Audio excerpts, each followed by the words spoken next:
Bonsoir Patricia.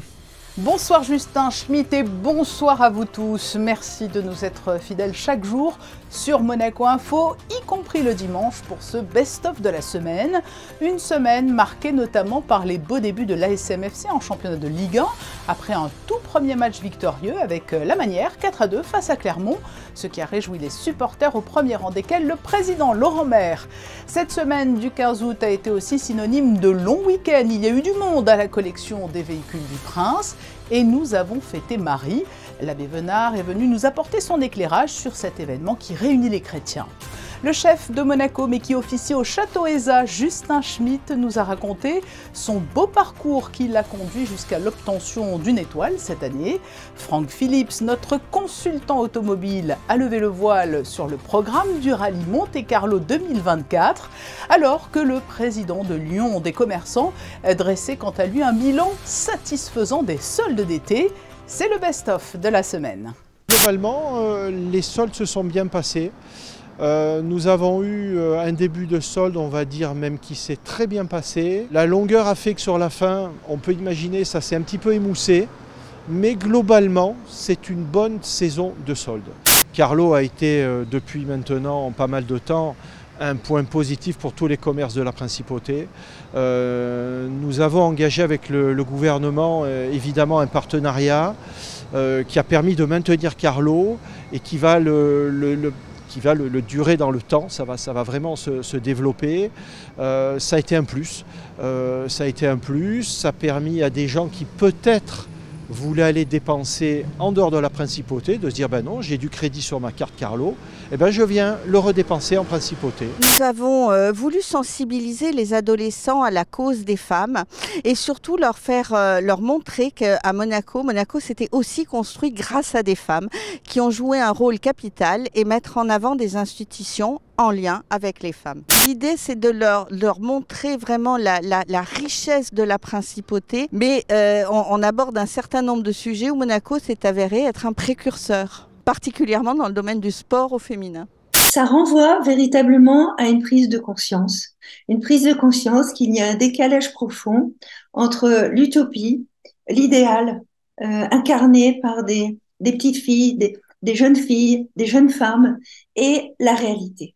La réalité qui est en fait celle d'une société à domination masculine et qui véhicule de nombreux stéréotypes sur les filles et sur les garçons. Ce passage entre ce monde utopique incarné par des femmes, des filles excessivement jolies, donc qui correspondent à des critères esthétiques en fait, qui sont faits pour plaire aux hommes. Comment faire pour sortir de cet univers? Et on a envie de dire, bon, et alors maintenant, qu'est-ce qu'on fait du côté des filles, du côté des garçons? Ce n'est pas ça qui va faire bouger le patriarcat. C'est une manière aussi de faire écho au malaise du masculin qui existe aujourd'hui et les tensions qui peuvent exister entre des hommes qui sont en changement et des hommes au contraire qui basculent vers du masculin défensif dans le sens du masculinisme. On sent bien qu'on est dans une société aujourd'hui très partagée entre les hommes en changement ou au contraire les hommes masculinistes qui sont dans une dynamique de régression en termes de respect des droits des femmes. Le 15 août, c'est une des grandes fêtes mariales pour l'Église catholique, où nous fêtons l'Assomption. On y reviendra peut-être après sur le sens de cette fête. Elle est marquée d'abord par des messes solennelles, un peu partout dans toute l'Église, et puis à beaucoup d'endroits aussi par des processions. Alors ça vient plus spécifiquement de l'histoire française. Vous savez, Louis XIII a attendu des dizaines d'années avant de pouvoir avoir un enfant, et il a consacré son royaume, la France, à la Vierge Marie, et en promettant que s'il avait un enfant, et ce sera le futur Louis XIV, eh bien, tous les ans en France se tiendraient des processions à l'occasion de la fête du 15 août. Et donc, c'est comme ça, et c'était même devenu la fête nationale en France, avant qu'avec la Révolution française, la fête nationale le soit ensuite au 14 juillet. Toutes les fêtes mariales, finalement, c'est des fêtes un peu comme quand on fait la fête des mères pour nos mamans. Eh bien, finalement, les chrétiens aiment à fêter la Vierge Marie. Et c'est vrai que le 15 août, on la fête dans un vocable, dans son Assomption, c'est-à-dire le moment où la Vierge Marie, en fait, ne meurt pas comme chacun de nous. Nous savons qu'au moment de notre mort, il y a une séparation de l'âme, du corps, et puis le corps disparaît. jusqu'à la résurrection, et puis nous retrouverons un jour notre unité. La Vierge Marie, du fait qu'elle a été la mère de Jésus, la mère de Dieu dans son humanité, est préservée de cette mort et elle est enlevée corps et âme vers le ciel pour retrouver Jésus, pour retrouver Dieu. La montagne, c'est un univers vraiment exceptionnel, hein. C'est sauvage, c'est beau, on est libre, voilà, on peut choisir l'itinéraire qu'on veut. Ça doit être un bol d'air pour les personnes qui viennent vraiment de loin et c'est pas leur milieu de vie, donc c'est vraiment un bol d'air. Surtout quand on est dans le parc national du Mercantour, voilà, il faut faire attention aux animaux, ils font partie du massif. C'est nous qui venons dans leur environnement, donc voilà, on les regarde, on les observe de loin, mais on crie pas, on leur fait pas peur. C'est quand même des beautés de la nature, faut en profiter, on a de la chance de les voir, voilà, donc faut les respecter. Et puis il y a encore beau, il y a des très belles fenêtres météo, voilà, jusqu'à fin septembre en général, il y a des magnifiques journées en montagne, les couleurs d'automne arrivent, voilà, donc c'est encore bien occupé pour aller voir de belles montagnes, de beaux sommets. Moi je suis un peu comme tout le monde, j'ai lu la presse encore ce matin, on nous parle que Zakaria passe sa visite médicale aujourd'hui. Un joueur de plus au milieu de terrain, je pense de toute façon avec le départ de Youssouf Fofana. Ça va être du poste pour poste. Après, on nous parle de Balogun, on nous parle d'un autre attaquant. On va voir. Mais là, la priorité, c'est surtout la défense. Alors là, du coup, on a notre dernier joueur qu'on vient de recruter qui était blessé pour ce match-là. Donc en espérant le voir pour le match de Strasbourg. Mais c'est vrai que je pense que le secteur prioritaire pour les recrutements, c'est surtout la défense. Le coach que beaucoup, la plupart des supporters de Monaco ne connaissaient pas, qui a l'air d'être un entraîneur moderne, avec un jeu très offensif. Ces temps-ci, les recrutements sont toujours axés autour des ex-salariés Red Bull. Donc bon. On va faire abstraction de tout ça. Le plus important, c'est les résultats sur le terrain. Qui vient, qui part, d'où ça vient, du moment que les mecs fassent leur travail et se donnent à 1000% pour le club. Les visiteurs nous disent déjà que les voitures sont vraiment mieux mises en valeur que dans l'ancien lieu. Ils nous disent aussi que les tables digitales avec les films, avec les photos qui retracent la famille princière et l'histoire de ces voitures au cœur de la famille princière, pour eux, c'est vraiment l'impression de rentrer un petit peu dans l'intimité de la famille.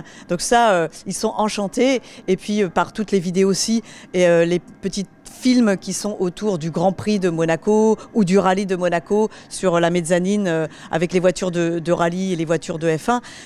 Et puis ils sont évidemment attirés par la F1 de Charles Leclerc parce que c'est la vraie voiture, le vrai châssis de la Formule 1 avec lequel il a gagné Spa et Monza en 2019. Et les jeunes comme les plus anciens sont en admiration devant cette Formule 1. Alors tout à fait surprenante bien évidemment parce qu'on part de Monaco et on va vers Gap. Aussi le comité d'organisation comme ils l'ont dévoilé au mois de juin, effectivement on ne peut plus rester à Monaco en fonction des travaux qui vont être effectués sur l'esplanade des pêcheurs. Donc problème de mobilisation pour placer tout le matériel. Et puis je vais vous dire franchement que cette version-là 2024 a quand même un petit goût de découverte qui est pas mal. De jouer l'alternance entre Monaco et Gap, eh bien on risque, c'est vrai, de trouver des conditions hivernales qui vont être beaucoup plus favorables que l'année précédente, qu'en 2023 on n'a pas eu un gramme de neige malheureusement.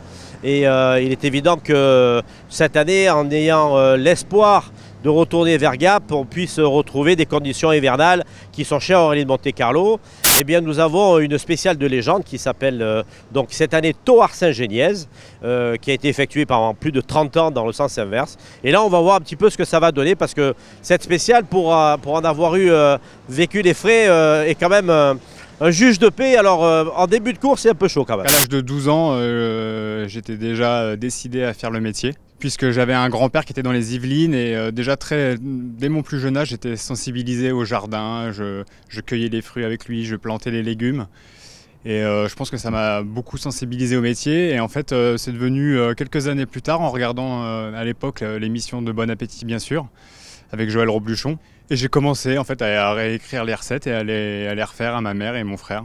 C'est vrai que j'arrivais moi dans une région où j'avais aucun réseau, j'étais un petit peu déstabilisé parce que forcément c'était un endroit qui était complètement nouveau. Donc il a fallu, on s'est battu avec mes équipes pendant d'ailleurs 6 mois, hein. C'est le temps qu'il nous a fallu pour obtenir l'étoile. Et on a eu une rigueur au jour le jour, on s'est battu au quotidien et puis on a été récompensé. Je dirais que j'ai une cuisine plutôt intemporelle, très colorée. Je travaille le produit de base sans trop le dénaturer et j'y ajoute vraiment, ça c'est ma force, beaucoup de condiments et les sauces. Déjà, tout ce qui touche aux agrumes, ça j'adore ça. Donc, je suis un très grand fan d'acidité, donc je m'amuse à les travailler sous différentes textures et préparations. Et après j'ai un marqueur, j'aime bien tout ce qui est vert.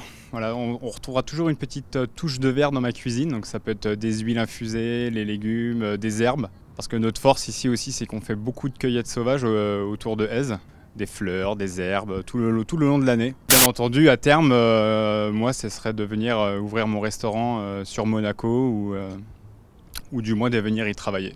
Cette édition du dimanche, c'est aussi l'occasion de faire un flashback en photo sur cette même période de l'année, mais quelques années plus tôt. C'est ainsi que se referme ce best-of. Demain, à 19 h, vous avez rendez-vous avec Sébastien Borgna pour un nouveau tour d'horizon complet de l'actualité à Monaco. Je vous dis à très bientôt sur Monaco Info.